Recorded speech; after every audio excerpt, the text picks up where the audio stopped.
Bonjour, les quotidiens de ce jeudi, pour la plupart s'émeuvent de l'incendie ayant ravagé la veille le Dakar retraite spirituelle de Médina Gounass dans le département de Vélingara, provoquant la mort de plusieurs personnes sans compter les nombreux blessés et disparus. L'horreur, s'exclame Walf Quotidien, selon qui cet accident qui serait provoqué par une bonbonne de gaz a fait plus de 20 morts, des blessés et des dégâts matériels. C'est le triste bilan provisoire de cet incendie, écrit le journal. Selon le quotidien, le décompte macabre n'est pas encore exhaustive, mais il semble que le nombre insuffisant de sapeurs-pompiers déployés sur les lieux du drame a rendu difficile la maîtrise des flammes. Catastrophe se désole, l'As quotidien. Des dizaines de morts, des disparus, des corps retrouvés carbonisés, détaille cette publication quotidienne, ajoutant que les hôpitaux de Vélingara, Tambacounda et Gounass sont tous débordés par l'ampleur de ce drame. 22 morts et 17 blessés graves au Dakar, affiche Vox Populi. Sud Quotidien semble en accord avec ce bilan. Plus une dizaine de morts relève ce dernier journal à sa une, rapportant qu'une bonne partie du périmètre de cette retraite spirituelle a été ravagée par cet incendie d'une rare violence. Selon des sources contactées par Sud Quotidien, le feu s'est déclaré vers 15 h à partir d'un marché installé pour l'occasion au moment où les pèlerins attendaient le khalife pour diriger la prière à la mosquée, écrit le même canard. Les sapeurs-pompiers sur place, en sous-effectif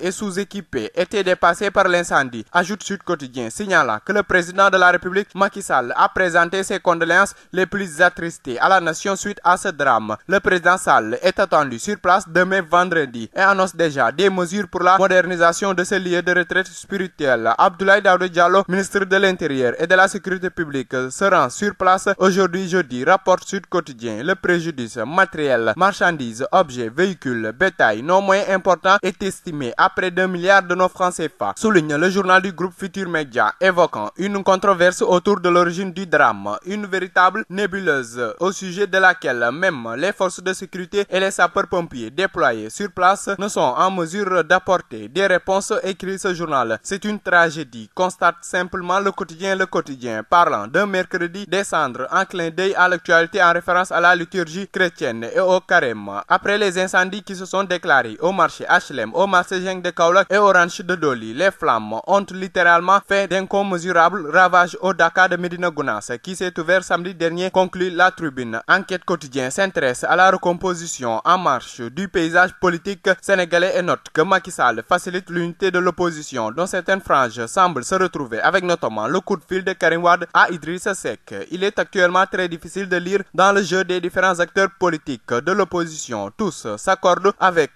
que des négociations sont en cours en perspective des législatives. La seule constante est la dynamique unitaire, généralement facilitée par la posture du régime et les actes qu'il pose, analyse le journal. Libération annonce que la division des investigations criminelles, DIC, la police judiciaire sénégalaise, a mis fin à un trafic d'êtres humains. 2 agents de l'aéroport international de Dakar au cœur du réseau réparti entre le Sénégal, le Maroc et l'Espagne, précise le journal. À vos journaux et très bonne lecture à toutes et à tous.